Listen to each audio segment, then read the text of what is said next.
Edition podcast. I'm your very bald host, Mookie. The one with all the ambition today is Mr. Metin Pekin. He is the author of Breaking Democracies' Chains. Welcome to the podcast today, Metin. Thank you so much. And it's a pleasure to be here. Thank you for having me. Thank you for the invite. It's my pleasure. I've had various guests on, especially over the past month or so, addressing the problem of democracy. Now, this might sound like an oxymoron to some people. Democracy seems like almost this teleological or Hegelian ideal that we have arrived at, representation from the nation. But we have problems now, and the problems seem systemic, endemic, everything from polarization to corruption to bias, lead to a state where individual voters feel disempowered, disenfranchised, frustrated. And you offer what some might consider a radical solution to many of the problems facing our electoral system. Can you give us a quick background as to what you're proposing and how you got there? Certainly. Well, look, I think thank you again for having me. It's very timely. And those people who feel disenfranchised are not alone. There are, across the globe, across the Western democracies, most people feel the same. And I think we need to start with the role of money in politics. That's a massive influence. Basically, what we have is a party system that we have been told that is inseparable from democracy, but nothing could be further away from the truth.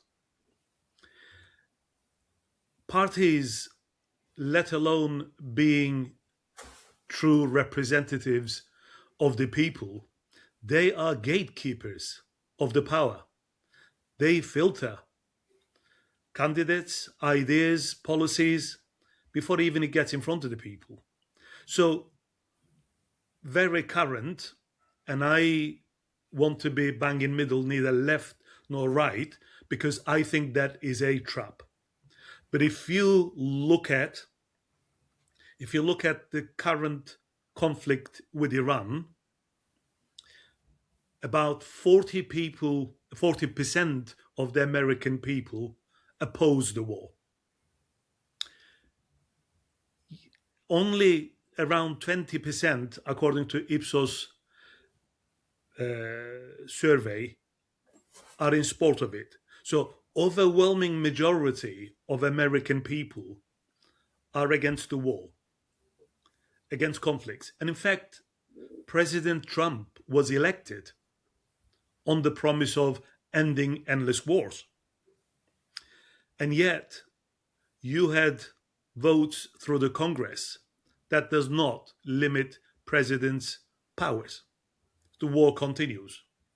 So there is a puzzle here because people don't want it, yet the administration continue with the major issues. Now, this is not just Trump. We had it under Biden, we had it under Obama, we had it under Clinton's. So there is a problem. There is a problem that the governments of our countries, UK, US, and other European countries, are not responsive to public will. Democracy, in its simplest term, means power belongs to people, and those who exercise it are accountable to people. Yet in real life, that is not happening. Yes, we go to the polling station. Yes, we cast our votes, but we're casting our votes for different managers of the same system. It's not a real choice. It's not a real democratic choice. Yeah, Demonstrably true. There's various factors. So you mentioned money, the Supreme Court, and what I was hinting at was the Citizen United case, which correct, empowered special correct. interest groups to basically flood elections with money. Exactly right. Exactly right, Mookie. Now, you now kind of hit the nail on the head there. So, money corrupts politics. And when the floodgates opened, that money could be poured into politics, the problem becomes the party system because these special interest groups, people with the money who invest into the politics and politicians, are obviously have politicians' ear. They form policies. They literally control the direction of that policy.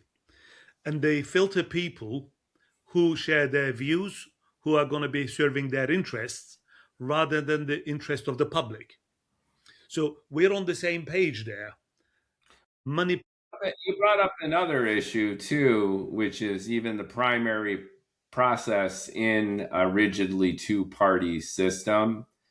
I had another guest, Tom Joseph of America's Main Street Party, Yeah, and he had developed a technological application which enabled and empowered voters to get involved in the primary process a lot earlier than they normally do. I had another guest, Ramon Perez yeah, of the Digital Democracy Project, yeah. and he talks about giving voters transparency to the bills that are being considered and acted on and holding politicians accountable. So these gentlemen offer technological, if not remedies, at least some massaging of these issues that you bring up. How does your solution differ from these interim steps to give voters more transparency? What is at the heart of your recommendation for transforming a system which just about everybody admits is broken? Okay. So digital solution is going to improve things. That is not that is not disputed. But we are talking about something that's fundamentally wrong here. Something fundamentally wrong with the party system. Now, if you go back to the founding fathers, they grappled with the factions, effectively who became political parties. And Federalist number 10, James Madison, was very, very, very concerned with, along others, about the factions, that one day they will put their own interest before the interest of the citizens and interest of the republic. However, they did not want to limit them or ban them because that would come across as anti-democratic. Now, the problem in itself is with the party system. No matter whether you how you patch it, that will be a plaster on the wound. You're not fixing the key problem, and that key problem is institutionalized party system that fuels division and polarizes the nation. As Liliana Mason in her great book Uncivil Agreement puts it across, parties have fused political identity with the cultural identity and created what she calls a mega identity. So it ends up that now left sees right as an existential threat, and vice versa, right sees the left as existential threat. That is not the case. That is not the case because we are pitted against each other on cultural matters. Whereas when it comes to the key issues of representation, surveillance, wars,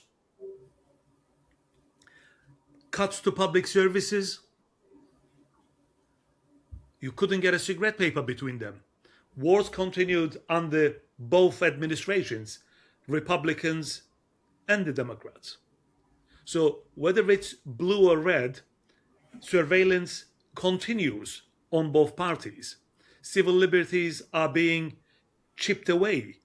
So just having a digital means of controlling your primaries, or having a better transparency at the primaries isn't going to solve the problem, because fundamentally, as long as factions are recognized as entities that raise money, that basically act as gatekeepers of power by filtering people and ideas, then we've got a problem. Now, imagine these digital platforms and you've got a representative that's selected through that process. The challenge doesn't end there. When I got you. I again, these two gentlemen came up within our two party system, and their approach was to see what they can do within the existing boundaries. but So, indeed, all right, I'm with you. I'm with you. There's these fundamental issues. Very few Americans will disagree with you that we've got fundamental issues, and polarization has only been increasing to a indeed, fever pitch, especially with social media, and it's getting worse, not better. yeah, So, give us your vision of what a non party Demo- democracy would be like. And then we could tackle arguably the tougher issue of how you conceive of making this actually happen. certainly. Okay, let's start off with stopping the gatekeeping, because we need a real choice of people to sit as representatives based on their performance, based on their record, based on their pledges. So the existing constituents will remain the same. The system almost entirely is preserved, barring taking the parties off the ballot box.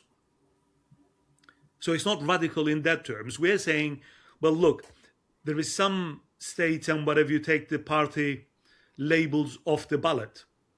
So individuals stand as independent representatives. Obviously, to be a serious candidate, you would possibly get X number of signatures from the voters to qualify for that. And then you could use, basically, let's say there is half a dozen candidates that want to stand in your constituency. And then through ranked choice voting, people choosing their first, second, third preference of these candidates, you're electing these independent representatives as a first step. Once these representatives are in the legislature, they are speaking on behalf of their constituents, not on behalf of the party. There's no party whip or party discipline, not committee assignments taken away, funding taken away, primary challenges introduced. So there is no threat from the party monopoly, if you like. These people are now accountable to public, their constituents. So once these representatives are in the legislature, for the executive,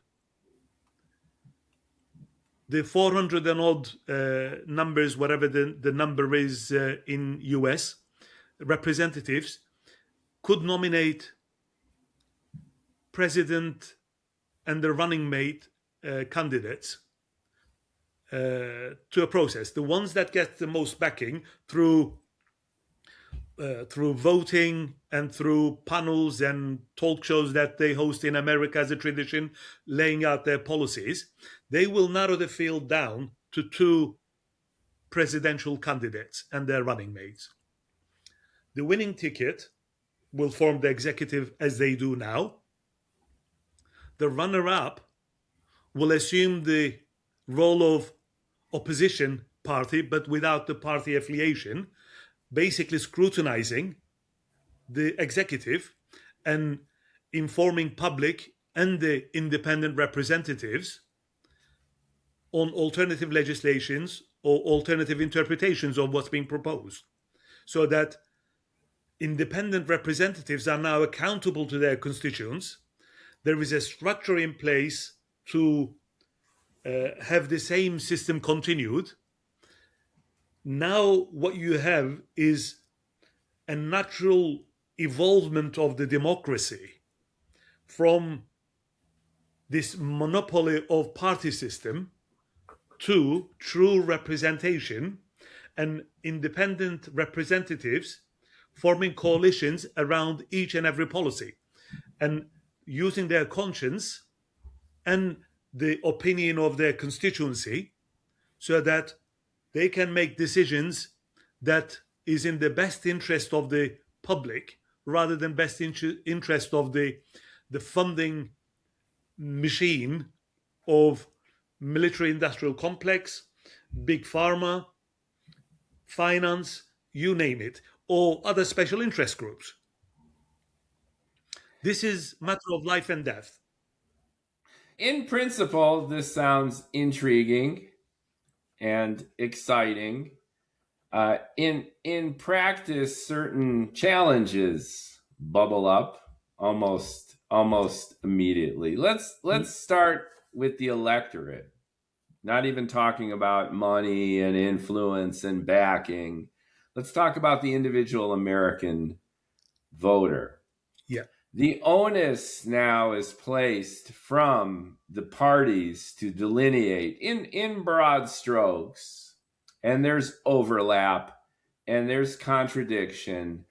But when an American votes for a Democrat on the left or a Republican ostensibly on the right, it's a little bit like reaching for a product in the supermarket. You more or less have a brand association. You've got a brand identity.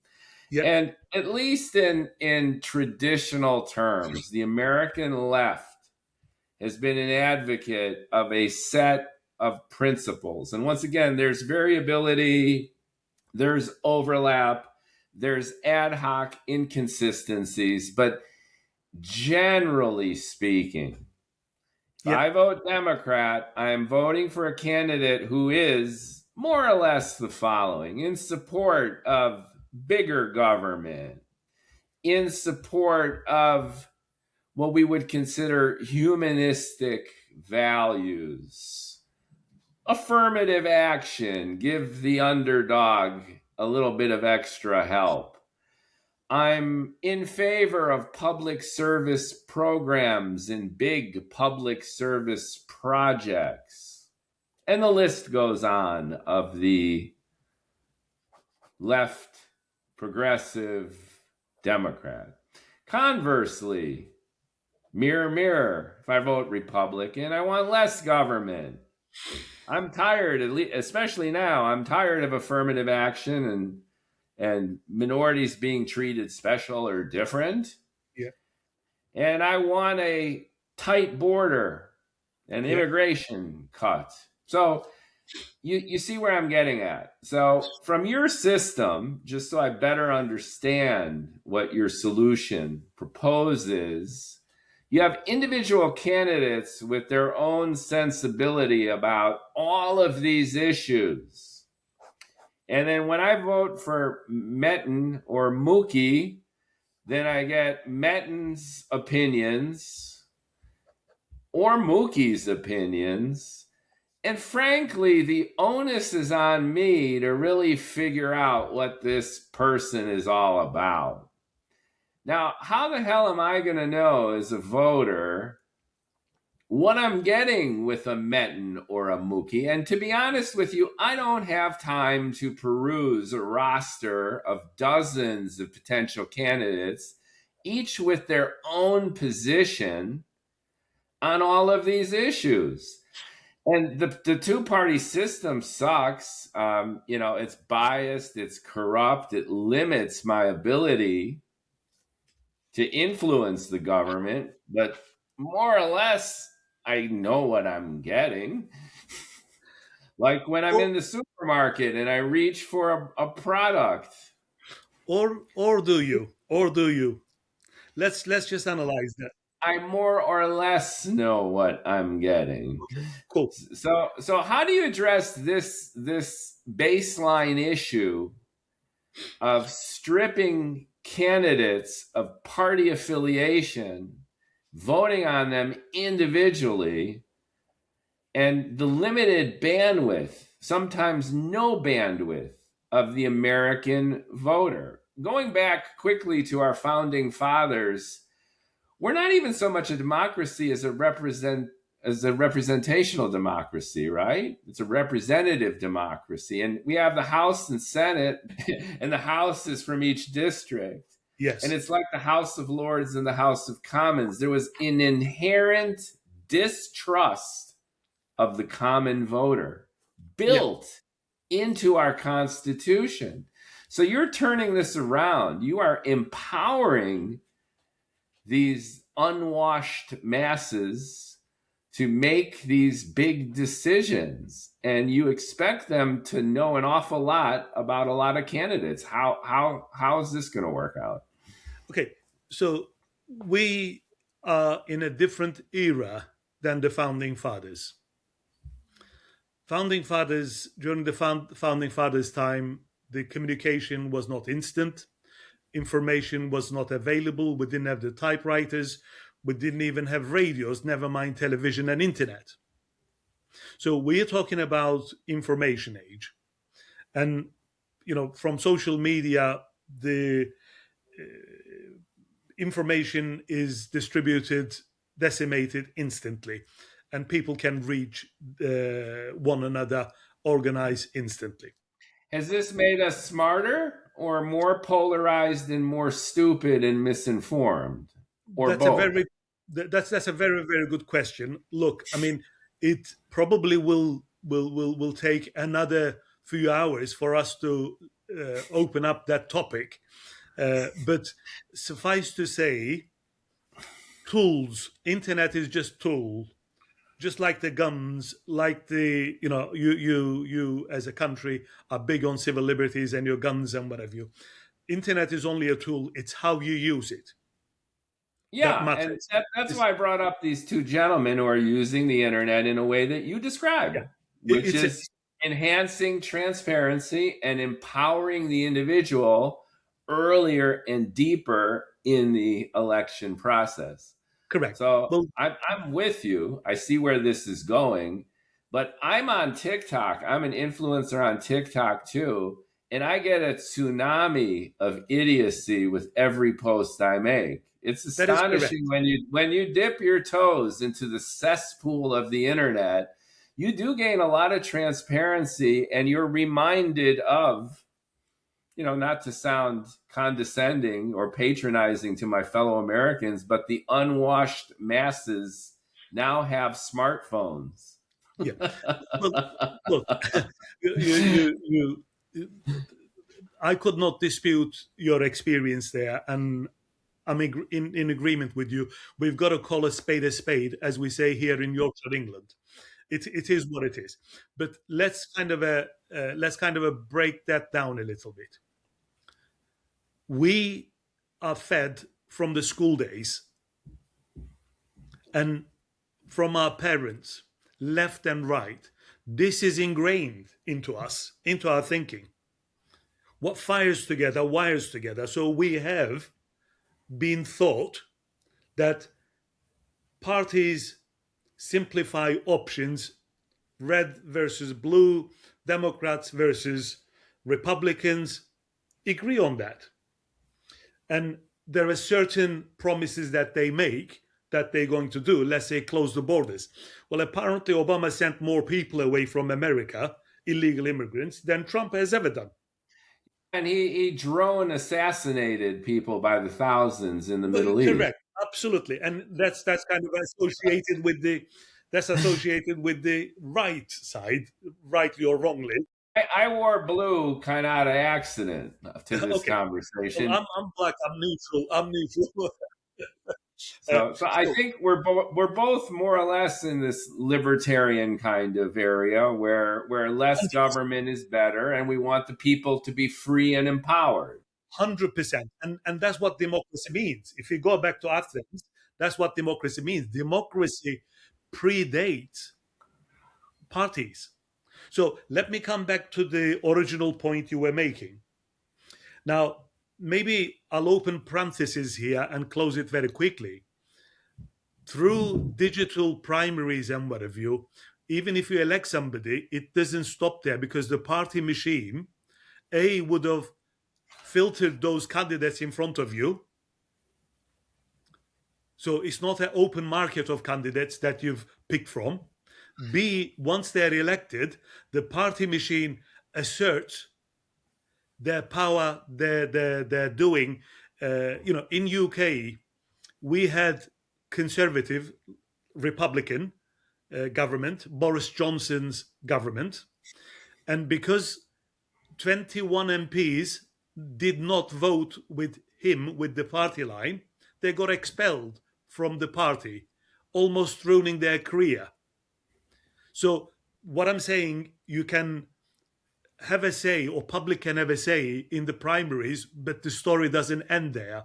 Let's leave that be. I'm not advocating for these digital apps Yeah. from my prior guests. I'm just illustrating that, and I'm leading you on in ways where these Cool. gentlemen Yeah. had I'm with you. digital solutions, and I want to hear from you what your digital solution is. Well, That's where I'm getting at. correct. So the solution is this. Now, you've mentioned, without sounding condescending, there are people out there that cannot understand the information and they are basically flooding your TikTok with silly remarks and what have you. So, And voting for presidents. yeah, exactly. Well, look, America is a vast country and it's got naturally people with different opinions, which we have got to respect every opinion.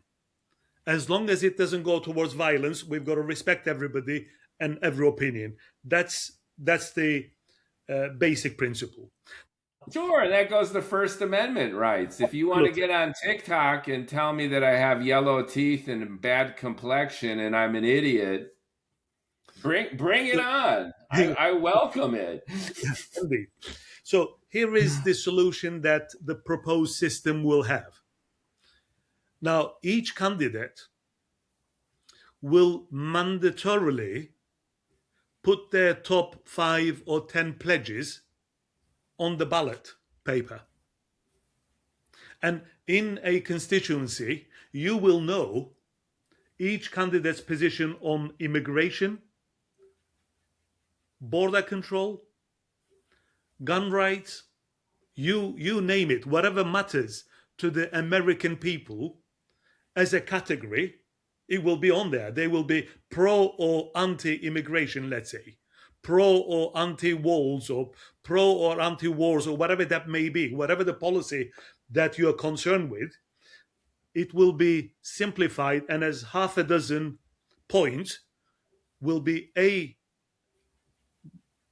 campaigned on, B, it will be on the ballot box. So when you go into your ballot paper, when you go into the ballot box, you can have a fresh reminder what they stand for. Also, and this is quite an important point, also, they will declare the funding that they have had from any groups over $50, let's say $100. So what I suggest in my book is democracy tax on the big donors, these billionaires, that basically buy favors.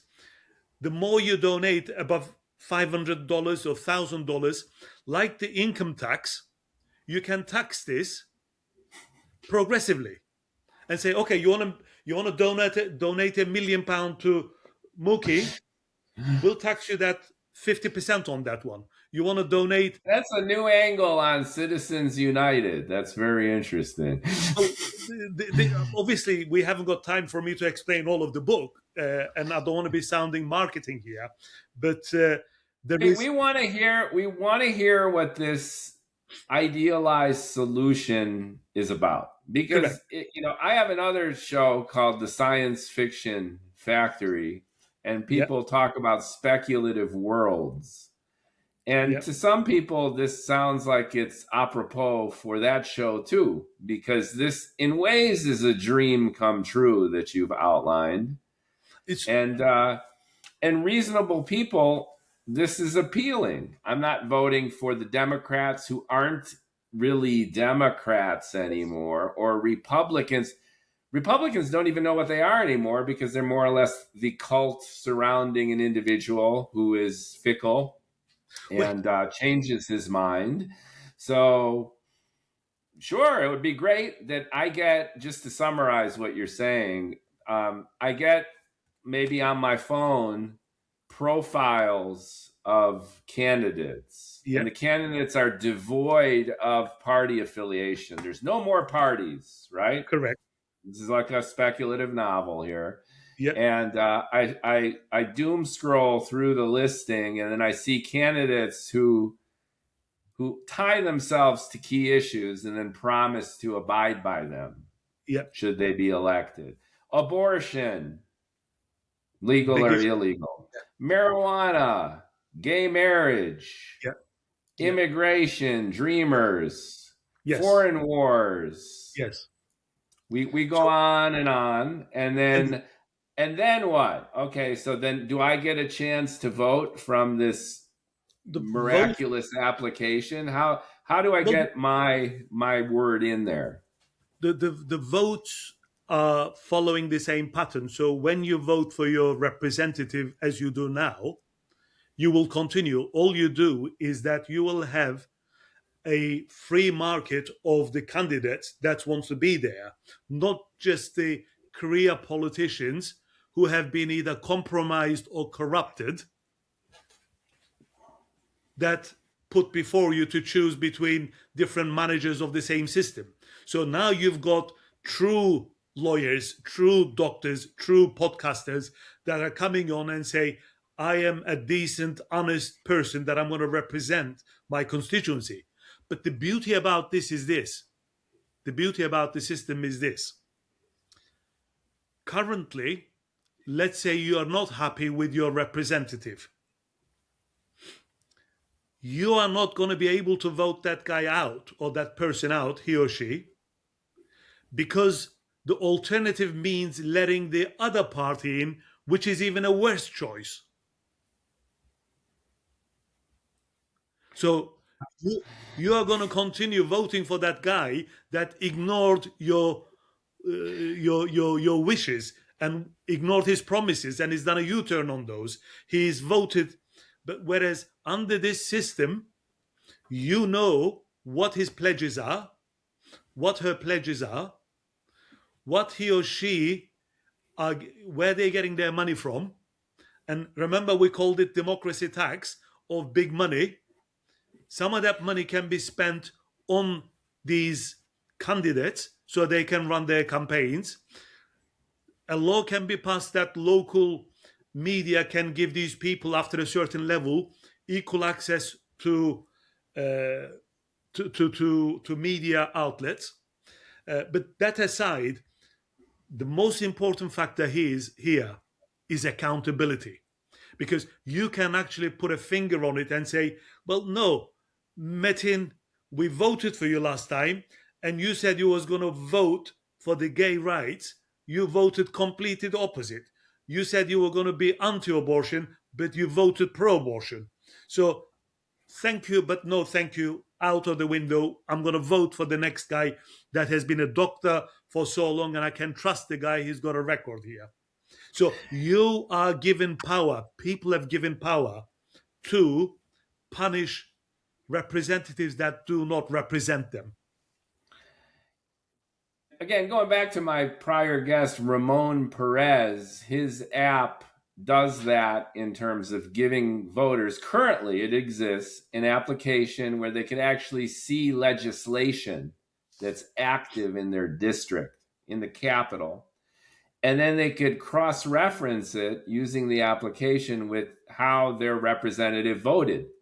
Yeah. So if I vote in Metin, and to your point, I want gay marriage to be happening in my district, and you vote opposite or abortion or whatever, then actually it shows it on the app how you actually voted on the floor of the Capitol, and it gives that. But what you're saying, though, is exponentially extrapolating that to bring transparency and data to the selection of the candidates and then the accountability of the candidates. Now, is this a platform? Is this an interface? Is this an app? How the hell will these unwashed masses know all this? Okay. So the just before I answer that question, just worth clarifying this point. On the digital applications that you have referred to, the choice is curated by the parties already. It's not a digital platform because the information will be available on the ballot paper. But if there is a general digital platform that people can see, this will supplement it. That's fine. So we are not changing, I'm not advocating that the constitution changes or this changes or the other changes. Start off with this. You have some independents in states like a Bernie Sanders. Now imagine you have 5 Bernie Sanders, likes of Bernie Sanders there. Imagine you have 10 likes of Bernie Sanders. The balance of power between Republicans and Democrats is very thin. When legislation passes is by 2 or 3 votes one way or the other. So once public have elected a number of MPs that makes a difference, then the party system will lose its legitimacy. You're going to eliminate the parties and empower individuals with a breadth of choices, devoid of party affiliation, that are based on policy, based Yes, on issues, and correct. you're empowering voters with a much broader swath of Yeah, candidates. Now, my issue, though, is a tsunami of information that comes with that and potentially confusion. So, going back to my original point, Democrats and Republicans are a mishmash of ad hoc policy and ambiguity and bullshit. That yes, is true. However, there's a general bucket of stuff that is blue and red, and correct. it's still more or less intact.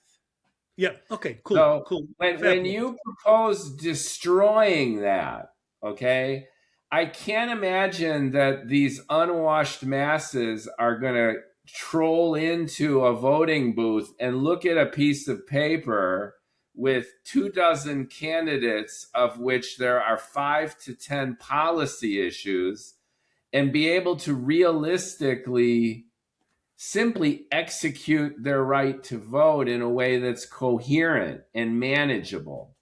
That's I'm not pushing back against your vision.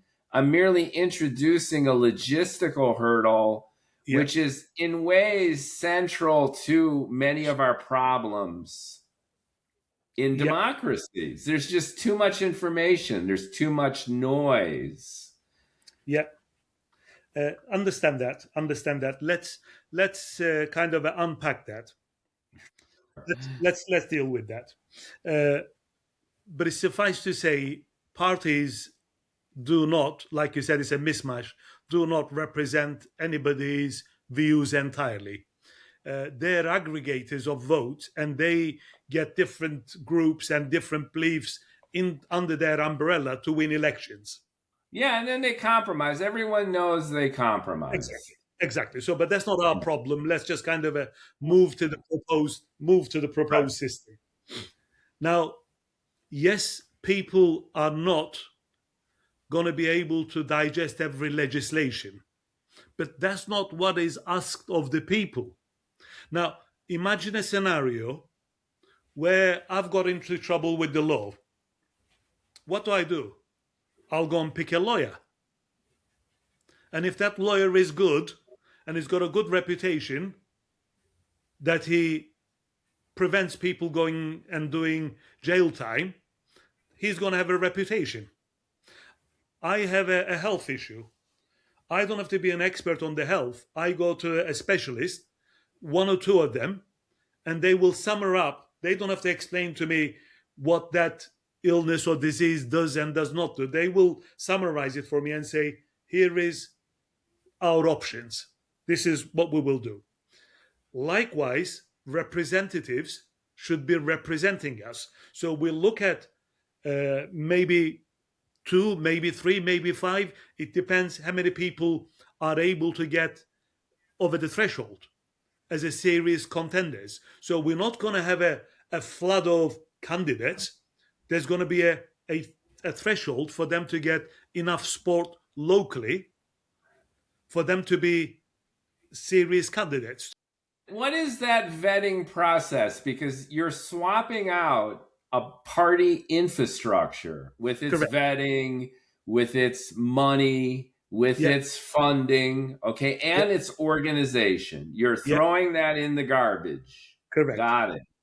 And then you're swapping that with your own vetting and filtering and presumably funding process. So, what exactly is that? Okay. So let's look at the funding. Now, I think US in foreign aid sends 3 billion to Egypt, so many billions to Jordan, so many billions Not to anymore.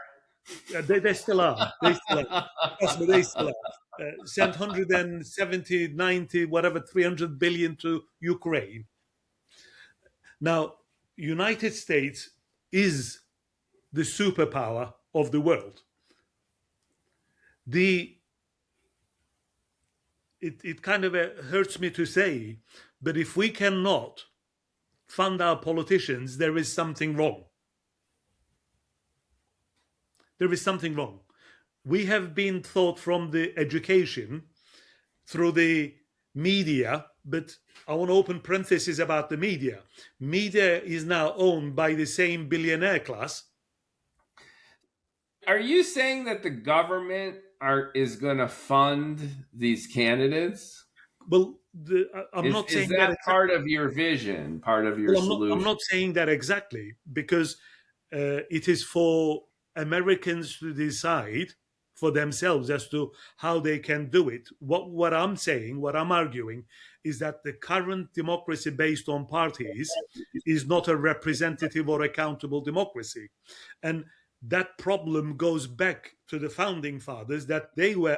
Where does the money come from? Well, the money comes from. I've already said democracy tax, and it Yeah. comes from the people themselves that want to stand as and they can raise money from the public because there are all these interest groups. So funding is another area. It's a big bucks in American politics, and I think Mr. Bloomberg spent so many millions of pounds in his campaign before he dropped out. So in terms of local representatives, in terms of their constituency, we're not talking about 50 states. We're talking about their own constituency. So the funding can come from raising funds on their own behalf. The MPs can have a team to raise it for themselves. Public support them. There can be part state funded, part state funded after you qualify for a certain level, and then part of it is going to come from the big donors, taxed and put back into the system, so that It's still special interests. You're well, you're still you're still subject to the whims of a select few who have money. you're So taxing there them might not be a 50%. formal party system, but you have candidate ABC, okay? Yes. And ABC is an honest man, and he's a Yeah. humanist, and he could be a terrific leader for the country. And Yeah. candidate B, I don't know, he's pretty sneaky. And candidate C, he might even change his mind. But candidate C has a lot of cashola. He's in the advertising. He's in the face of the unwashed masses 100, 1,000 times more than candidates A and B. Who are you going to vote for? I Uh, work in marketing. You, yes. you need to throw money behind something, usually, for people even to know who the hell you are. That is Mind correct. share is limited. That is correct. People don't have time, and people operate based on what's in front of their senses. That is correct. And we're on the same page there. I'm not disputing that. Again, I'm just asking you to differentiate between the entrenched system, which we all agree is broken, and the fairly corrupt system that exists right now of certain candidates getting more money than others. You eliminate the party infrastructure, but you still have the same problem of money and special interest, and those candidates with more funding having a higher probability of getting elected than those who do not. Let's So, deal so with. candidates who are more adroit at raising money have a higher probability of being elected than candidates who might be less adept at fundraising, but might be better candidates. Uh, you have a fair point there, but we need to address that point on two or three levels. Let's address it at the presidential level first. Now, that is where billions go into the campaigns, and this is where big money speaks volumes. Because now you are going nationwide. Because you've got to differentiate between presidential contest and the local representative contest. We agree. I don't want to blow up your example, but they just had a runoff in Texas Yep. for the midterms, Yep. and they spent $100 million in Yep. Texas. Yep. Okay. So right now that big money isn't just for El Presidente. It's coming down to the grassroots level, especially for key districts and Yes. midterm. Yes. Fair point. So let's work on the district then. Let's work on the representatives. Anywhere that's the Anyway, same rules apply. I don't see any difference between macro and micro with this endemic problem of democracy being destroyed from within, mostly from marketing contingencies, the human nature that goes with voting for a candidate that you see on TV. yeah. Well, look, let me give you a couple of pointers here. It might not be directly relevant, but sometimes just throwing money at something doesn't get you results. If the product is bad, no matter how you market it, it will Yeah. not get the results. Look at Mamdani in New Yeah, York. He exactly. had he had he had money, but he had a great social media driven campaign. He Correct. he he he won based on charisma and Yep. great marketing. So that is a perfect example that money can be beaten. Now, but I want to come to the money on an institutional level. Look, going back to the founding fathers quote that we can not restrict people's rights to organize and spend money. That's anti-democratic because we are Western liberal democracies. However, what we can do and say we're going to tax excessive funding into politics because that's not funding a candidate, There is buying political favors. Look, I wish I could say to you, look, capitalist system is going to run without the money. We're not talking about socialism because that's dead and buried. May it rest in peace. We're talking about liberal, free economies where money will always have influence. Our objective is to minimize that influence, and taxation of that funding into politics is one way of doing it. And then state help to even the battlefield is another way of doing it. But most importantly, we've been taught that people, masses are ignorant, they don't know it, they don't understand it. But no matter how much money you put behind a candidate that is anti abortion, he's not going to win the vote of the person who is pro abortion. So policies matter. Policies matter. And when you look at your candidate, yes, you've got to reach it, but ultimately, no matter how they paint that candidate, if he is in disagreement or you're in disagreement with his policies or her policies, you're not going to vote for that person, no matter how much media props them up. So we are limiting the effect of money on politics by dispersing the power. Whereas now it really have captured the money is basically deciding what happens with the government. Dispersing that power back to the people, back to independent representatives, creating accountability and having a trust in people to say, well, look, everybody can choose a right lawyer, right doctor, and they can choose a right representative. We've got to trust people. I'm with you, and this seems like, again, an idealized solution and very much overdue and welcoming. My problem, though, is that it seems to beg the question of the endemic and systemic problems of the two-party infrastructure that you want to sweep away. Because, nature abhors a vacuum. And, and marketing people abhor small budgets, and the unwashed masses abhor boredom and confusion. So you might destroy the two-party system and even bring about certain changes, such as this tax on funding, which is intriguing, but all it does is lower the baseline because everyone's taxed equally. So if you've got more money, you have more money that you could sustain giving more because you can endure the tax.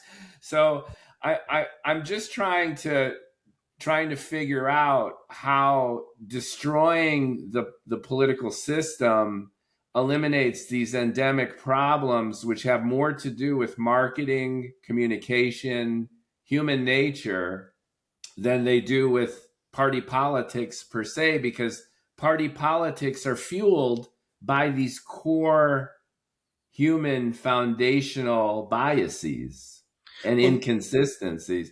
So, for example, you brought up that, policies walk, right?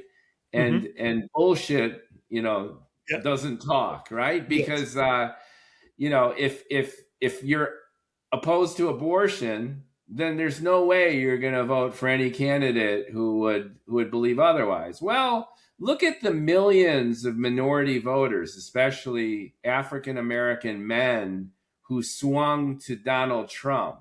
Historically, they were all Democrats if they voted at all. And the election might very well have been swung from these minority groups who traditionally have been Democrat, and they were swung by the agility and creativity of Donald Trump to woo them to the Republican side.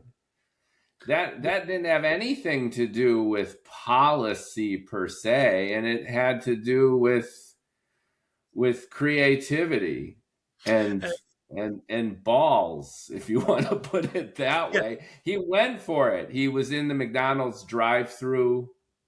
In the McDonald's outfit. He drove a garbage truck when he felt that the Democrats were full of it, right? He created a pageant of Yeah, yeah. campaigning where the policies got all mixed up and ultimately became irrelevant Well, to the campaign itself. And he won over millions of people who ostensibly were voting against their own interests. that is And this correct. happens over and over again. I work in marketing where Yeah, you try to convince people who don't want what you're selling to be unable to live without it. yeah. Look, the world will not change instantly. We are talking about evolution rather than revolution. So Sure. just let's break kind of the point you've made. Let's kind of delve deeper in and peel off layers here. A lot of people currently feel politically homeless, and that's why they've shifted in droves from voting for Democrats, voting for Trump.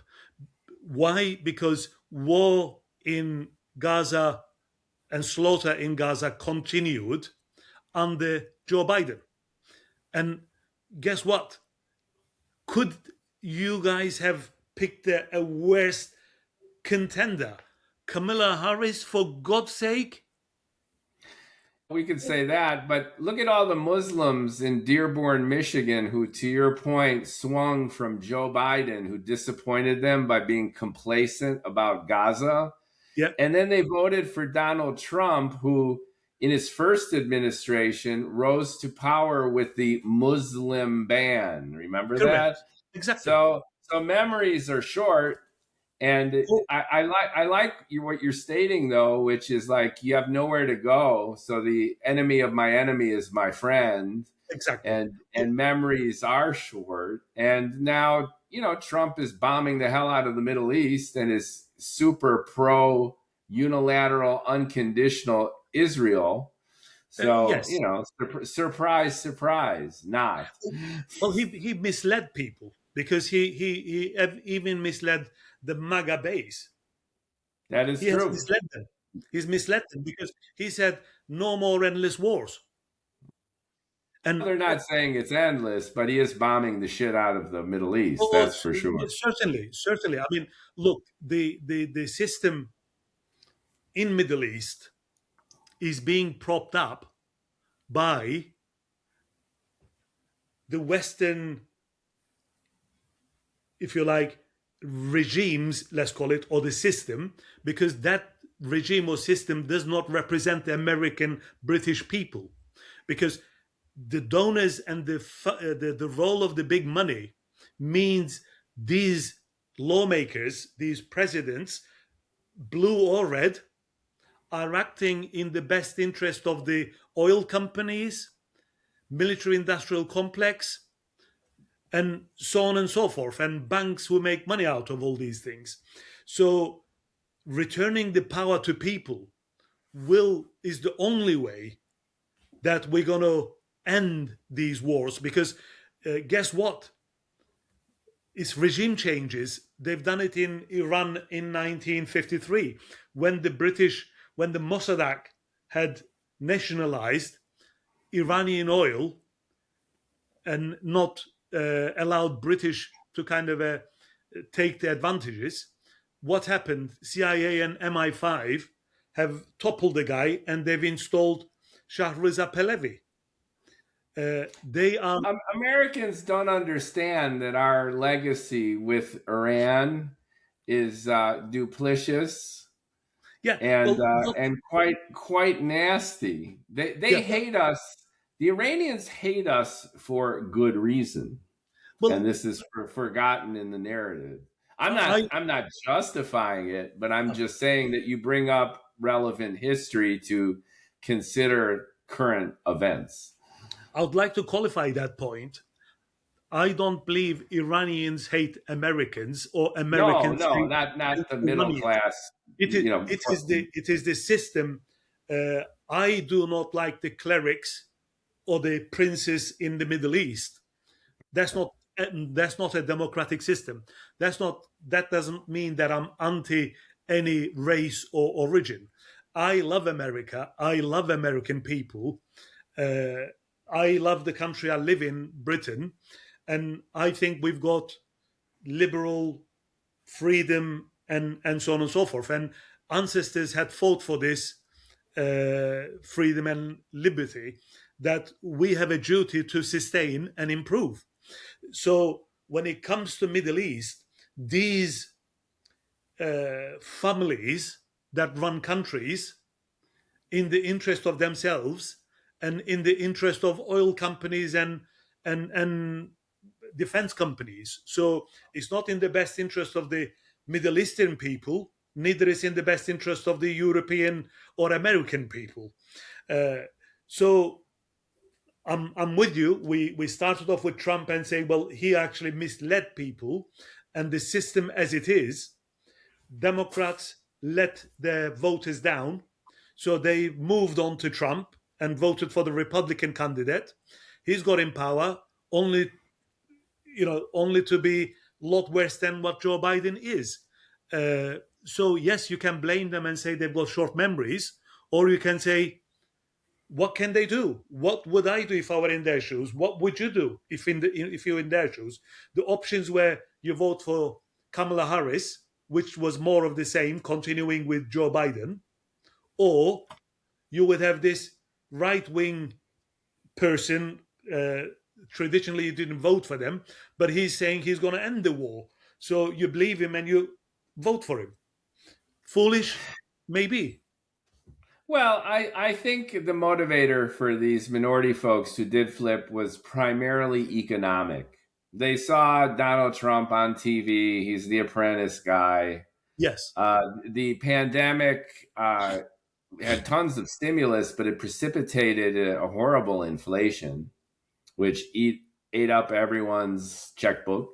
Yeah. And the economy overall wasn't doing as well as everyone had hoped. They weren't better off than they were. And then, speaking of memories, they remember before the pandemic how things were. And then before the pandemic was the Trump administration. And, well, let's give it another whirl. So I think it was primarily economic.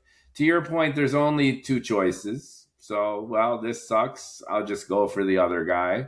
And it reinforces your point that our two-party system sucks. It does. Now, let me bring up another example, which is parliamentary democracy, which is actually more prevalent than the American binary system, right? Most countries in Europe, Israel, the list is long for parliamentary democracies. And here, voters get more of a choice. You have the Green Party. You have the far-right radical party. Like in Germany, now they're like number 2, right? And then you have the fringes who precipitate the need for coalition building in the government. You'll have a dominant party or two, but they have insufficient leverage to really run the government. And then they need to collaborate and they need to negotiate with these fringe parties to create a coalition. Again, Israel is a classic example of that. But that in Israel has ironically backfired because the extreme right wing now is disproportionately powerful in keeping Netanyahu in power. So the annexation of the West Bank, the treatment of the Palestinians, the Gaza war, the decimation of the territory. Clearly, they just want to annex the West Bank and kick the Palestinians out of Gaza. They say that out loud. This isn't a radical statement. Indeed, yes. And Netanyahu's subsistence as prime minister is dependent on upholding this kind of policy. So there you have a parliamentary democracy with more options available to voters. But it could very well lead to extremist positions by one of this need to negotiate. Well, it can be complicated. Yes. So I just bring this up where you do give voters more choice, but it doesn't necessarily lead to a more, liberal in the classic Enlightenment sense government. And it could lead actually to even more confusion. So I would like to I would like to explain that point in more detail, because I don't think I've explained myself clearly on that point. Now, there are some political scientists that advocate for more parties in US. Yes. That will be a disaster, because Yeah. party system and factions are a disaster. Party system itself is a disaster. I'll tell you for why. You have two scenarios, always two scenarios, whether it's Germany, France, Israel, UK. In the UK, we have predominant two parties. Then we have the third party, liberals. We have the Greens, and so on and so forth. But predominantly, so far, is changing. Landscape is changing. But we had conservatives that represented the upper class businesses, Yeah. and we The had the Labour, Tories. yeah, and Tories, and the Labour. Now, when David Cameron didn't get a majority, he formed a coalition. He formed a coalition with Lib Dems, liberals, Nick Clegg. Now, that was a disaster, because they couldn't get a policy through, because liberals wanted something totally different, conservatives wanted something totally different. And that did not work. And coalition after a while disappeared. Lib Dems have took a big hit, because they've gone back on their promises of not introducing student loans, and they've done it. So their ratings went down the pan. Similar problems you've explained in Israel, that a small group, a small portion of the population can have disproportionate influence on the policy outcome. And that's not a healthy democracy. That is not healthy democracy. In France, you have problem. They had 3 or 4, even 5 prime ministers changed. So that is a total disaster. On the opposite side, when you have a strong government in UK, when you have a strong election majority, you control the parliament, you basically pass any law that you want. Now, party system is bad. We agree on that. But let's just kind of say how bad it is. Hitler came to power through Nazi party, He was and he elected, by the way. correct. He Adolf was Hitler, he, just as an FYI to history buffs, Adolf Hitler was democratically elected. that is correct. That is correct. And look Right. at what he ended up doing, because he had such a big majority and such a power, that he was not contained or controlled. He started demolishing the institutions, and he became the dictator. And we have a similar process in many different countries, working differently. But one of the biggest atrocities, if not the biggest, was committed by that Adolf Hitler against the Jewish people. And party system is indefensible. What we have got is that this ruling elite, through the schooling, through the teaching, through the television debates, and everywhere else, had made parties part of our cultural identity. Doesn't have to be that way. It does not have to be that way. Like the voting rights for women, for 500 years, it took nearly 5 centuries, for 450 plus years, for UK to give full suffrage to women. It was 1928 or something that it finally was given to women in United States, I believe, nearly 2 centuries after the men had the suffrage. So what might look radical now, i.e. doing away with parties, when the time comes, it will just look natural. But here is a kicker. When we mention coalition of different parties, it is very different to the individual representatives, because individual representatives are independent and accountable to their constituents. When they come to vote in the legislature for a policy, be it abortion, be it gun control, be it a war, whatever it may be, each and every representative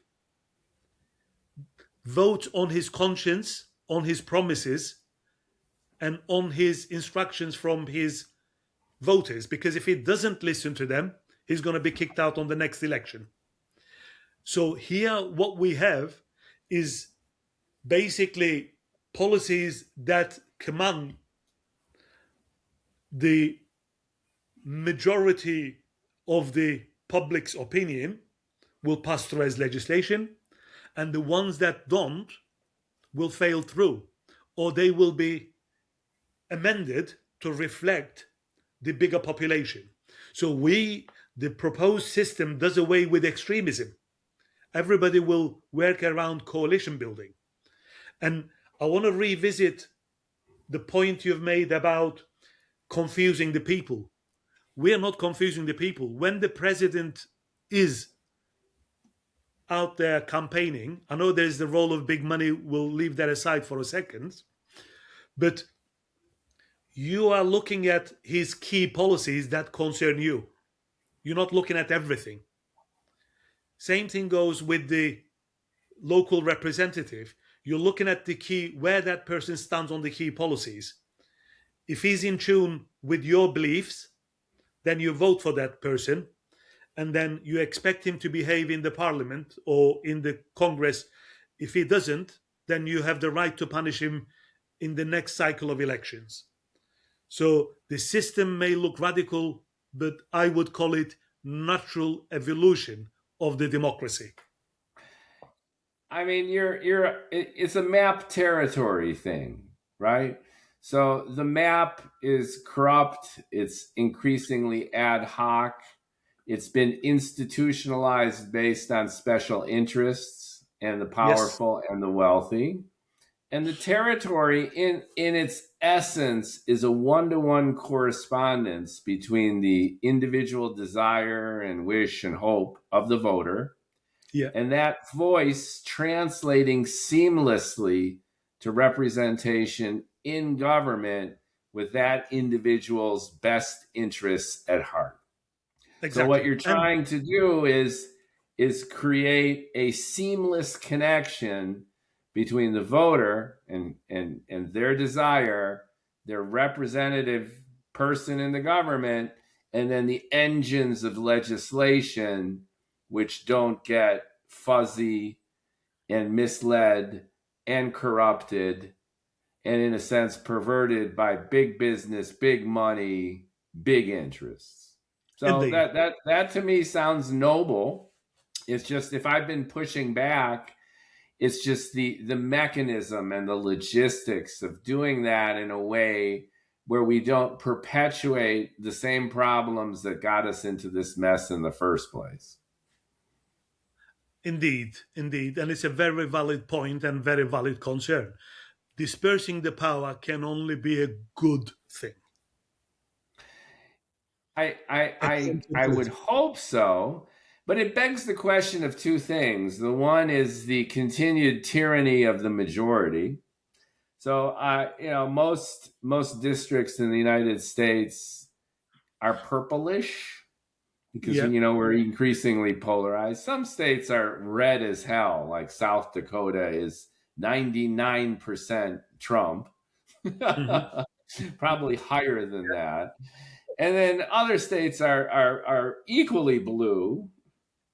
And then most of America is some variation of the purple. You can't make everybody happy all the time. So even if I have that one-to-one correspondence between my desire and my candidate, my candidate might not win in my district.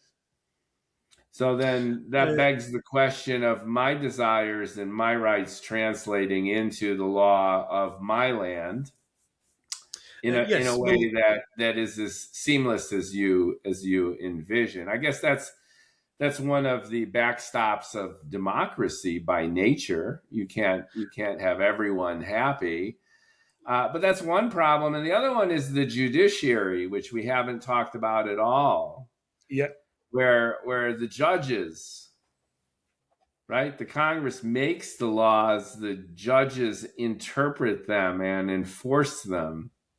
And judges are appointed. and they're often appointed through party affiliation. You have Republican judges, you have Democrat judges. Trump has done a great job of populating the American judiciary for generations, Yeah, starting at the top with the Supreme Court.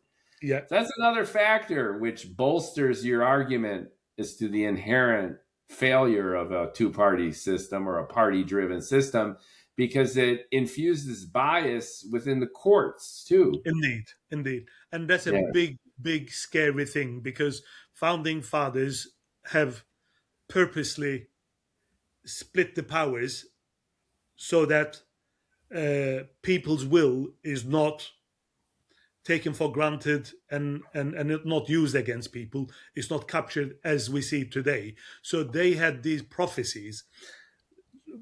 So in terms of judges, what I want to say is this.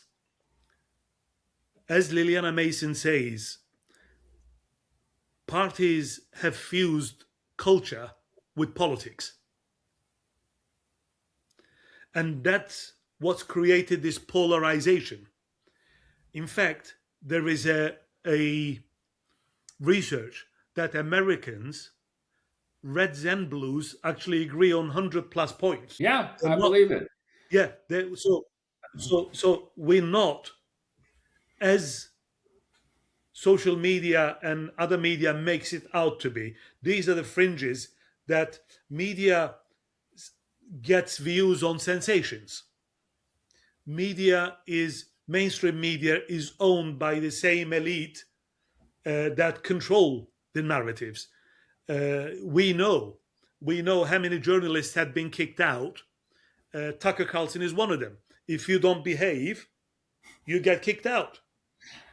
So we know media is controlled. You got Don Lemon on one side. You got Tucker Carlson on the other. I want to see Don Lemon and Tucker Carlson do one of those wrestling matches. Would that be fun? Indeed, indeed. Yeah, to the point. What we are saying, the simple message that I want to get across. We see it as a radical or problematic thing. We're trying to pick holes in it because all our lives and our parents' lives, we've been fed a certain narrative. So that narrative will change once representation is back with the people where it belongs. And then polarization will not evaporate overnight, but gradually, we will be discussing policies, not trying to get one over each other like parties do. And then judiciary will hopefully, in time, be appointed on the basis of merit rather than their political orientation. Yeah, in principle, I love your concept and Thank you. everything what you've set up for your book. Breaking the chains of democracy, I think is lovely, is wonderful, and your core precepts are valid. They're hard to argue with. That our two-party system precipitates the polarization problem that we have now, that it's systematically and endemically broken from the money to the bias to the special interest. And this final point that you make about the blending of culture and value with policy has created the train wreck we are in right now. Yeah. So I'm on board. Sign me up. Thank The you. problems that I've been sharing with you, though, are more tactical and they're more logistics. And the devil, as they say, is in the details. So you could have the best idea and its implementation could precipitate or perpetuate some of the issues that you had before. And I would be intrigued to see your idea pulled through in terms of concrete recommendations for its implementation. And in that spirit, could we spend maybe just a few minutes? Let's imagine that you are like Willy Wonka or the Wizard of Oz, right? You're Yeah. Metin Pekin, Grand Emperor of reality, and you could, wave your wand or salute, and your system is implemented or it's begun. Hmm. How would this actually manifest? And I'm not even talking about dislodging an entrenched system with trillions of dollars and all these special interests. It's like a revolution just to make this happen. But even logistically, what would this look like? Let's pretend that you wave your wand for the, let's go with the presidential election of 2028. What would this look like? Well, let's start with the basic assumption. Let's say we've elected independent representatives. So there would be numerous Bernie Sanders style independents, and Exactly. each one would come with a profile of Correct. 5 to 10 key issues that they're public about, transparent about, with a tacit promise that if they would be elected, that's the kind of legislation that they would be gunning for. And we can hold them accountable to that. Okay. And those people, we will know who's funded their campaign. So if there is a special interest groups that I'm against, let's say I'm against wars and he's got money directly or indirectly from the arms manufacturers, I will know that. That will influence my voting behavior. So not only that we know their policies, top priority policies, top 10 policies, we also know who's funding their campaign above $100. Where do we know it? Is it, So and it's, I hate to be this tactical, but it does boil down to, these unwashed masses getting information. Like yeah, how do you well, make this tumultuous weltering of information, however relevant and impactful, well, manifest for the public in a way that's actionable? yeah. Well, one of the, one simple solution could be that, we have we have various apps, we have various technological apps or websites. Let's say you have a works and pensions app or whatever it is to pay your taxes, to file your year-end taxes for the government.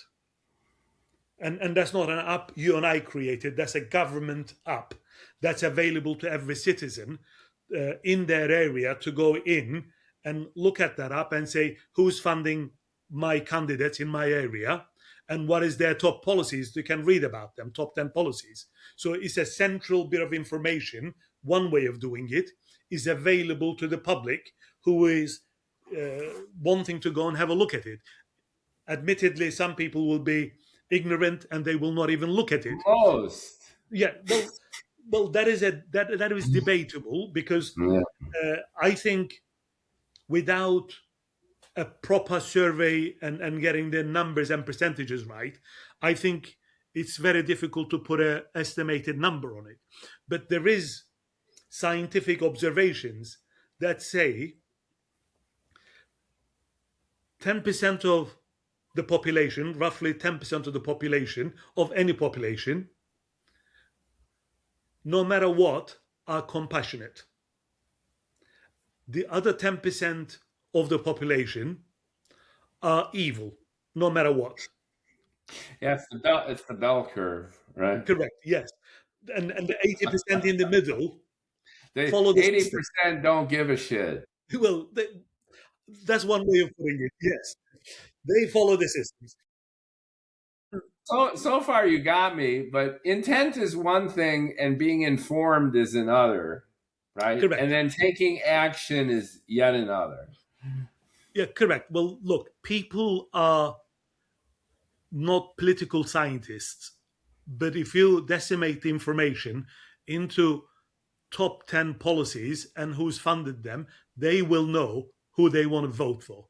just like they know how to pick a lawyer, just know how they want to pick a hospital or a doctor. So now let's move on to elected representatives moving into the House of Representatives. And these are Bernie Sanders of this world from every constituency. Let's say there's 430, 450 representatives. To get the presidential candidate, anybody can, in line with the US Constitution, with your Constitution, anybody can put themselves forward for the presidential candidate. But what we're doing round of voting. They need to get minimum backing from the representatives who represent the wider population. So once they have enough support from representatives on behalf of the population or the people, they will then go a round of debates, present their policies, present their running mates, and through a round of voting in the House of Representatives, let's say, they will then narrow it down to 2 finalists with their running mates. The winning ticket now becomes the president. No parties involved, no reds or no blues. You're looking at their top policies, just like the local representatives. One candidate may say, look, we're going to close our borders. The other one might say, look, we're going to have a free movement of people. One will say we're for abortion. The other one says we are anti-abortion. You'll have their top 10 pledges as well. Like we do with the parties. We know what the Reds are standing for, and we know what the Blues are standing for. So we know what Trump stood for, and we knew what Kamala Harris stood for. So we'll have that same scenario.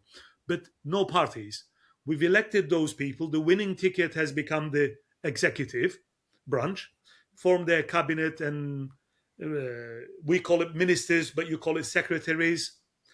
And the opposition is mandated by public to do the scrutiny, to educate other independent MPs on legislation.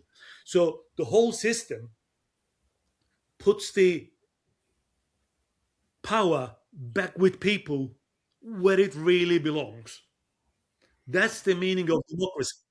In principle, I love it, and if you could wave your wand, it would be a fascinating experiment, especially in the United States.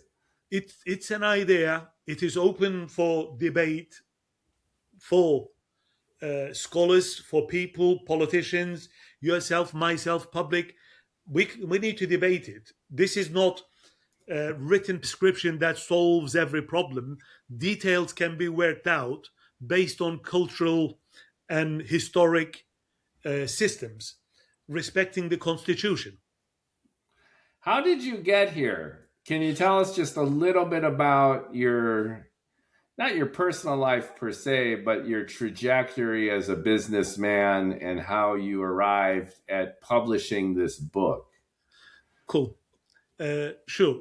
The starting point has been my disappointment with the prime ministers and the parties I voted for. I voted for Tony Blair. I was disappointed with the Iraq war. I voted for David Cameron. I was disappointed with him. So I voted for Reds and the Blues based on the policies. You got Brexit. Yes, exactly. So our lives have got worse and worse and worse. Not got better, it's got worse. So that got me thinking to say, well, hang on a minute. The left and liberals supposed to be anti-war. What is Tony Blair doing with George Bush, who's a Republican? And they've got this sexed up dossier that there is weapons of mass destruction in Iraq. Well, Scott Ritter, weapons inspector, had been and inspected, and they've said that they've accounted for 90-odd percent, 95%, 98% of these weapons being destroyed. So it was just a precursor to go into Iraq. So that was the turning point that I've said, we're not in a democracy. We're not in a democracy. This is not millions flooded London streets and across the globe. But yet, public will, people's will, was ignored. People were dragged by the police, thrown into the cells. They said, well, hang on a minute, this is more like a dictatorship than a democracy. So that was the point that I've got to kind of read about the democracy. And the second turning point was reading the Federalist Papers. All right. So Federalist Papers. My people. Yes. Yeah. Even though I'm a Hungarian emigre, or I'm a first generation American, my parents are Hungarian. Honestly, I've been to Chicago. I've been to New York. That's where I was born, Chicago. I'm an anchor baby. Anchor baby. I just got dropped there. Love the culture, love the country, love the big portions. But that aside, once I've read the founding fathers and they grappled with factions, and I said, haha, that's when the moment dropped and said, parties are the problem for democracy. Because the world they left behind, Europe and Britain, had corrupt parties, had all these issues. So they've tried to kind of create a system that will not fall victim to these factions, but unfortunately their worst fears were realized. So as we approach 250th anniversary of American democracy, it is probably time for the Americans to think about how we can make democracy more responsive and put the power back with people. Well, amen. Amen. Says this agnostic American to that. I think that it's welcoming, and I think your thesis is wonderful. Thank you. And if I've been pushing back only in terms of logistics and the possibility of making it happen in the real world, and conscientiously trying to avoid falling into the same traps that got us into this mess in the first place. Yeah, agree. So very good. I have one fairly cynical observation, and I'm just curious what you think. You come at this entire situation, your love of the Federalist Papers, and you have a prima facie kind of worldview here where democracy equals justice. It's almost Platonic, and you quoted the Greeks earlier too, that if you give power to the people, then that you're automatically going to end up with a just system. Here's counterpoint.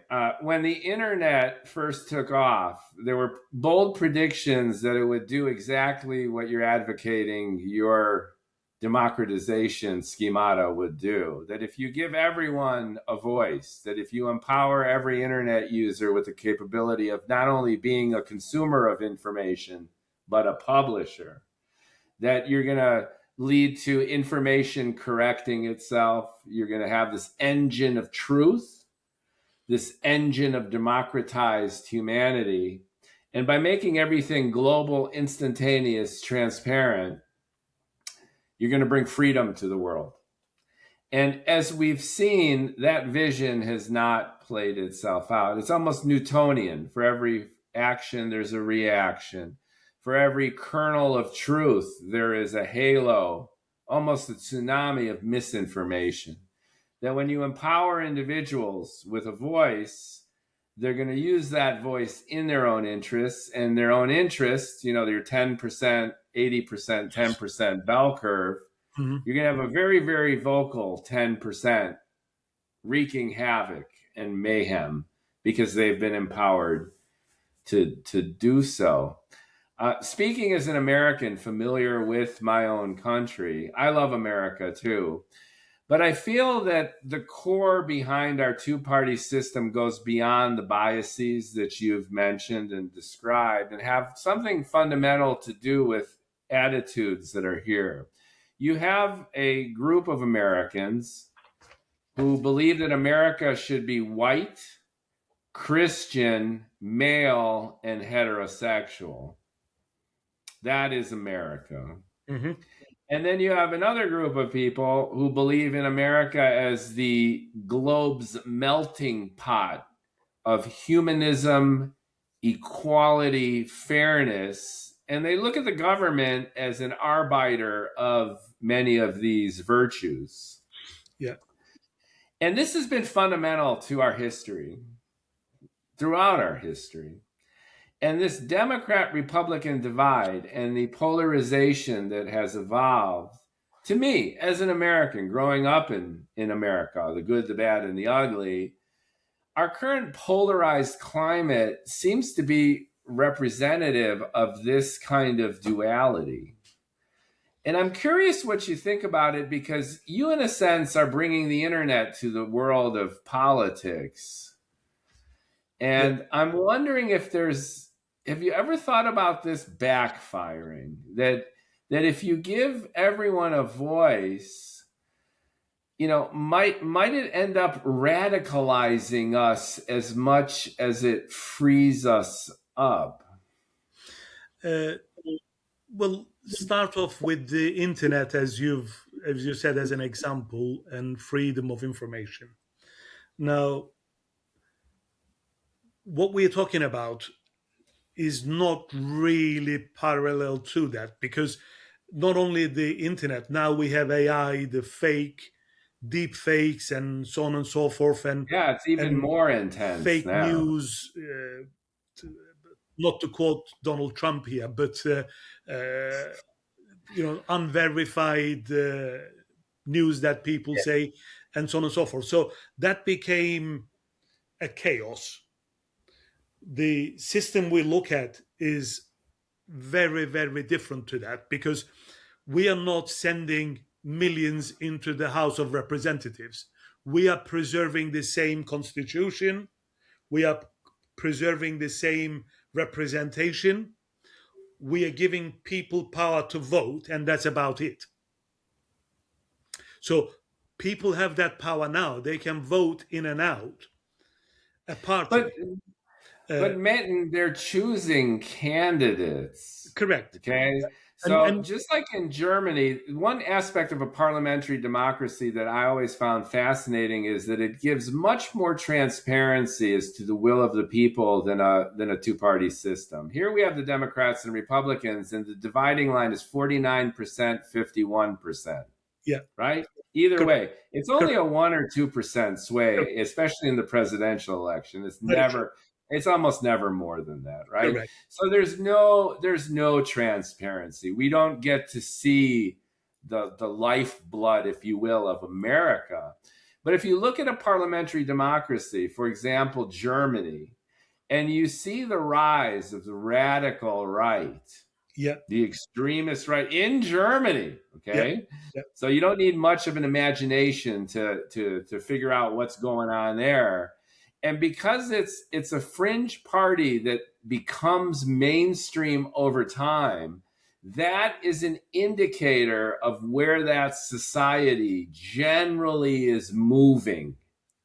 that is And correct. when you create a system that you're advocating in your book and your model of transparency and alignment between the individual and policy and candidates and governance, then you're opening up a society to this kind of deep segmentation. In a sense, you're personalizing Congress in ways that would be unprecedented now. And my question, lastly, is: are we going to get a lot of the ugliness that is thrown under the rug in the same way that you described this two-party system being bad, but in this sense might be better for us societally? Well, let me try to answer that question for you. Now, human nature will not change overnight.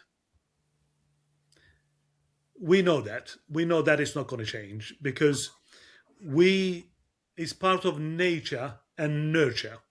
Now, you've started off by saying a part of American population wants America to be white, Christian, heterosexual, and the other And part, male. yeah, and male, yeah, yeah, yeah. Uh, now, take the religion aspect of that. If those people were born in Israel, they'll be Jewish. If they were born in Saudi Arabia, they'll be Muslim. So the community that you're born into, your schooling, your parenting, your environment shapes your beliefs and your personalities. Now, what you will find is that big cosmopolitan cities tend to be more liberal because they see different cultures and different people, and they see that as a richness. But what democracy means is that it needs to it needs to reflect the society, no matter how extreme those points of view may look to me or you. But that's my point, though, which is right now our two-party system hides a lot of the ugliness of America. And if you create a system where everyone's will is represented, we have Nazis, we have fascists, we have bigots, we have all sorts of what you and I would consider unsavory segments, but they're substantial enough in the population to be given representation in your model. That is correct. My belief is that you cannot, unless it resorts to violence, you cannot please people's beliefs and thinking as long as it remains peaceful. Nor should you. Yeah, correct. Let it rip. Correct. I'm not saying we should control it. I'm just saying that you have this Pollyanna vision of destroying parties and a democracy being 100% representative. And I'm just saying that that could be a Pandora's box of chaos. But with it, because the word you've chose, party system hides it. It does not eliminate it. It Right. merely hides it. Good point. Yes. So what we are saying is that if you look at one constituency and they've elected this far radical, whatever the description is, because it could be communist, it could be fascist, whatever it may be, either end of the spectrum, those are not going to be in the majority, because that's not majority of the public. That is fringe. And yes, they will have maybe one or two representatives, but that will not determine the majority in the legislature. But look at Twitter, X. You've got fringe groups who stir the pot. Mm-hmm. Mm-hmm. And they're disproportionately strong in their voice and in their influence, and they basically, shit in the punch bowl, right? The whole culture on X sucks because it's, a wild, wild west. Now, I'm not saying that that's necessarily bad. And maybe the libertarian me is like, just let it loose. You should not control free speech. But all I'm citing is that historically, when you remove guardrails and empower the individual, this Pollyanna vision of truth, beauty, and justice being an emergent quality of this maelstrom has time and time again been proven otherwise. Well, that may be so, but it does not apply to the proposed model, because what we are not doing, we are not going to direct democracy and a referendum for people to vote on every issue. These people, no matter how radical, extreme they may be, they are a percentage of a community in different states. So the people who become representative are the people who command these candidates are the people who command the broadest support from the voters. So only way they can have the representative status is for the whole or majority of the constituency to vote for these people. But I don't believe 80% of Americans are described in either extreme groups. So what you will end up with, 80% of the representatives will have common sense, and it'll be no different in the way that current representatives are.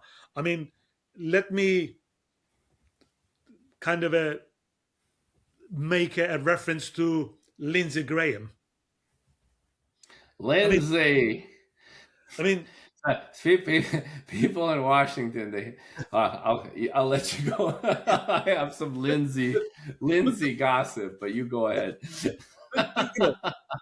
So the curated list of candidates filtered by the party system is a massive problem, and not being accountable to people is the problem. We're not saying open the floodgates and let people decide every policy. We're saying let people decide who they want to represent, who want them to be their representative, and we want an open market of decent candidates coming forward and trustable candidates who are less corruptible to be out there, and the legislature should consist of what the population reflects the population, so everybody airs their opinion and everybody can vote in or out their representative. So and why are you picking on Lindsey Graham? Well, some of his views are quite radical. But Lindsey Graham, of all people, is the most opportunistic politician of our era. When January 6th happened and the riots were there and the police officers were wounded, suicides, people were hurt, the woman was shot and killed, Lindsey Graham was out there condemning the president, saying it's gone too far and Trump was done. Right. And then the second Lindsey sniffed MAGA Part 2, he was all in. Yeah. Now, the thing about Lindsey is he just wants to be important. He has said that out loud in interviews, and it's true. He wants to play golf with the president of the United States. That president could be Bill Clinton, or it could be Donald Trump. It doesn't matter. Lindsey is going to be out there playing golf with the president. Now, in order for that to happen, and this is part of my point that I was bringing up earlier, is that raw opportunism is fueled by what? Popular support. Okay. Yes. So Lindsey is popular. Lindsey gets reelected. And Lindsey can smell and figure out which way the wind is blowing. And that keeps Lindsey in power. And you're saying that some of his ideas are radical. Well, he's representing his constituents. Well, the reference I was making may be my bad. I should use UK, which is my country, as a reference, because I don't know anywhere near as much as you do about American politics. But well, I'm just saying that, equating radical positions with attitudes that go against popular opinion is erroneous. Well, there are many popular opinions which are from your vantage point radical. Yes, right. The point to not miss here, though, is this: Lindsey Graham is there for the points you've made. I'm not going to repeat those, but also he's got the party favor, he's got the backing, he's got the funding coming through. That's why. Sure, because he wins. He's there because he's a winner. Lindsey is a winner. Absolutely. I mean, I don't want debate to kind of a shift in his. He's got that southern stuff going on, and he's charming. And even when he changes his mind as the wind blows, you're just okay. Absolutely. Absolutely. But the point I was trying to make, under the current system, even if his constituents wanted to punish him, they couldn't. They'll need to punish the party. And that means letting the opposition through. And that Yeah, is or how, primary his ass. but primary his ours means a lot of money, and somebody with deep pockets needs to do that. Under And in that sense, it's incontrovertible. I agree with you. correct. But if I was to shift the debate to UK, we had Boris Johnson. What a buffoon to become the prime minister. So we're Well, not. that was the era of Trump 1.0, and that was. But the UK and America were on the same wavelength throughout this whole time, right? Very And true. Brexit was similar. That was your MAGA movement. Yes. Was Brexit? It was UK first. Yes, UK first, exactly. But Brexit was UK first, and Cameron been. made the existential mistake of doing a referendum on it, Exactly. confident that it would lose. In the same way that the Americans dismissed the viability of Donald Trump. Yes. Same thing. Yes, correct. Agree. The Brexit was, again, without boring your listeners, was fueled by Nigel Farage taking votes from the Conservatives. So they wanted to shut him out by going to public and shutting down, but it backfired. And Nigel, by the way, going back to this extremist model, was an extremist with a very loud voice. Yes, but now he's formed the Reform UK Party, and he's getting very, I love these names. The names are built-in euphemisms. Yes. So, but what I want to get across, party politics, charismatic leaders are a trap. Power belongs to people. That's where it should rest. And like we've said, we're not going to create chaos. The model will not create chaos because we are currently casting our votes to choose a representative. All we are doing is having a more choice of representatives. And we're having the ability to punish them when they don't do what we ask of them. Great. Hallelujah. I think that's a great way to cap it. Thank you. Which is a lovely and fun and engaging conversation with Metin Pekin. Thank you. And his book, Breaking the Chains of Democracy, which is democracies held back, folks, by our antiquated, atavistic, corrupt party politics system. Yeah. And if you empower individual candidates who transparently reveal their key policies, and then we create a system devoid of party politics that can then hold them accountable with transparency related to their funding too, we can truly bring democracy to the United States and the world. You should copyright your system and then franchise it. Make it international. Eloquently put. Thank you. We're going to put description of the book and a link to get it. The book is out now, right? Is it out already? Tomorrow morning is out. Tomorrow morning. Oh, this is a launch party. Yes. All right. I'm gonna get this podcast, at least the audio version of this podcast, out today. Awesome. So the link will be there for the launch party for your book. Video, I gotta edit a little bit, but I'll get the audio out for you, Mekin, and then you can have the launch party.